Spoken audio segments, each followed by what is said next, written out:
আর কয়েক ঘন্টা পরেই তোমরা যে রেজাল্টটা দেখতে চলেছো তোমাদের উচ্চ মাধ্যমিক তৃতীয় সেমিস্টারের জন্য, সেই রেজাল্ট দেখতে গেলে কিছু লিংকের প্রয়োজন। যে ওয়েবসাইটে ভিজিট করে তুমি তোমার রেজাল্টটা চেক করে নিতে পারবে, তার জন্য উচ্চ মাধ্যমিক শিক্ষা সংসদের তরফ থেকে অফিসিয়াল নোটিফিকেশন কিন্তু ইতিমধ্যেই জারি করে দেওয়া হয়েছে। আর সেই নোটিফিকেশন সম্পর্কে তোমাদের এর আগেও জানিয়েছি, সেই লিঙ্কটাও কিন্তু দিয়ে দিয়েছিলাম অন্য একটা উপস্থাপনার মধ্যে দিয়ে। তো 29শে অক্টোবর, গত 29শে অক্টোবর তোমাদের জন্য এই অফিসিয়াল নোটিফিকেশন জানানো হয়েছিল, যেখানে বেশ কিছু ওয়েবসাইট লিংক দিয়ে দেওয়া হয়েছে এবং সেখানে কিছু অ্যাপসের কথাও বলা হয়েছে। এই ওয়েবসাইট লিঙ্কগুলোতে ভিজিট করে বা অ্যাপসে ভিজিট করে তোমরা তোমাদের রোল নাম্বার এবং রেজিস্ট্রেশন নাম্বারের সাহায্যে নিজের রেজাল্ট বাড়িতে বসে নিজেই চেক করে নিতে পারবে। সেখানে কোন কোন বিষয় দেখা যাবে সেগুলোও কিন্তু এর আগে তোমাদের জানিয়েছি। তো এই যে 29শে অক্টোবর তোমাদের জন্য নোটিফিকেশন জারি হয়েছিল, সেখানে যে বিষয়টা বলা হয়েছে সেটা হচ্ছে publication of result of semester 3 of HS examination 2026। এর পরে আবারও নতুন করে নোটিফিকেশন জারি হয়েছে গত 30শে অক্টোবর তোমাদের জন্য এই সংক্রান্ত বিষয়।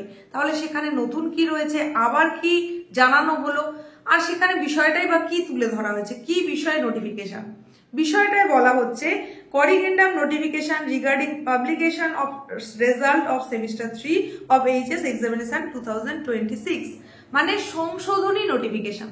তাহলে 29শে অক্টোবরের যে নোটিফিকেশন জারি হয়েছে তারই সংশোধনী আকারে আবার একটা নোটিফিকেশন 30শে অক্টোবর জানানো হলো। তোমাদের রেজাল্ট যেখানে আজ অর্থাৎ 31 অক্টোবর আসতে চলেছে, বেলা 12:30টায় প্রেস কনফারেন্সের মাধ্যমে বিদ্যাসাগর ভবন থেকে অ্যানাউন্স করে দেওয়া হবে। শতাংশের বিচারে প্রথম 10 জনের নামও হয়তো জানিয়ে দেওয়া হবে। সেই জায়গায় নতুন করে এই নোটিফিকেশনে তাহলে কি বলা হচ্ছে, গত 29শে অক্টোবরের নোটিফিকেশনে যে যে ওয়েবসাইট লিঙ্কগুলো দেওয়া ছিল সেই লিঙ্কের সঙ্গে আরো একটা লিঙ্ক নতুন করে অ্যাড করে দেওয়া হয়েছে নতুন নোটিফিকেশনে। সেখানেই সংশোধনীর কথা বলা হয়েছে।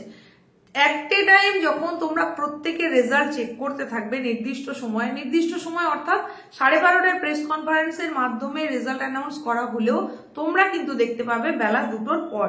আর এই 2টোর পরে যখন সবাই তোমরা চেষ্টা করবে নিজের রেজাল্টটা দেখার জন্য, তখন সেখানে কিন্তু একটা প্রেশার তৈরি হবে ওয়েবসাইটে। সেই কারণে আরো বেশি ওয়েবসাইট তোমাদের জন্য দেওয়া হয়েছে। নতুন যে নোটিফিকেশন, সেই নতুন নোটিফিকেশনের লিঙ্কটাও কিন্তু আজকের এই ছোট্ট উপস্থাপনা যেটা তোমাদের জন্য নিয়ে চলে এসেছি তার ডেসক্রিপশন বক্সে দেওয়া থাকবে।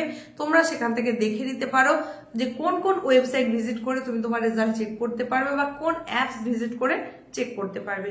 কিভাবে চেক করতে হয় সেই সম্পর্কিত ভিডিও কিন্তু এর আগে চ্যানেলে আপলোড হয়েছে। তোমরা যদি এখনো বুঝে উঠতে না পারো তাহলে অতি অবশ্যই দেখে নেবে। রেজাল্ট চেক করার জন্য হাতের কাছে তোমার অ্যাডমিট কার্ডটা রাখতে হবে, কারণ তোমার রোল নম্বর এবং রেজিস্ট্রেশন নম্বরটা কিন্তু অবশ্যই লাগবে। এইগুলো যখন সাবমিট করবে, সাবমিট বলে একটা অপশন আসবে, সাবমিট করার আগে অতি অবশ্যই খুব ভালো করে রিচেক করতে হবে রোল নম্বরগুলো এবং রেজিস্ট্রেশন নাম্বারটা ভালো করে রিচেক করে নিয়ে যখন তুমি শিওর হয়ে গেলে, কনফার্ম হয়ে গেলে যে সবটা ঠিকঠাক রয়েছে, তারপরে কিন্তু সাবমিট বাটনে প্রেস করবে। তো এই এতগুলো ওয়েবসাইট অ্যাড্রেস যেগুলো দেওয়া রয়েছে তার যে কোনো একটায় তুমি ভিজিট করতে পারো। তবে যেটা একেবারে উচ্চ মাধ্যমিক শিক্ষা সংসদের যে ওয়েবসাইট রয়েছে, অথেন্টিক যে ওয়েবসাইট রয়েছে, সেটা তুমি ভিজিট করতে পারো। সেটা হচ্ছে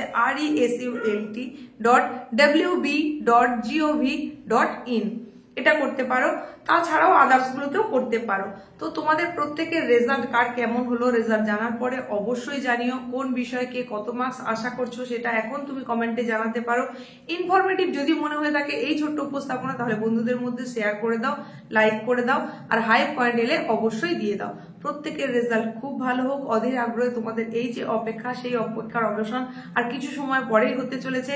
রেজাল্ট ভালো হচ্ছে, তাই তোমরা যারা চিন্তান্বিত হয়ে রয়েছো তোমাদের প্রত্যেককে বলি চিন্তা করার কোনো বিষয় নেই, অধিকাংশ জনই কিন্তু পাস করছে। বেস্ট অফ লাক, প্রত্যেকের রেজাল্ট খুব ভালো হোক।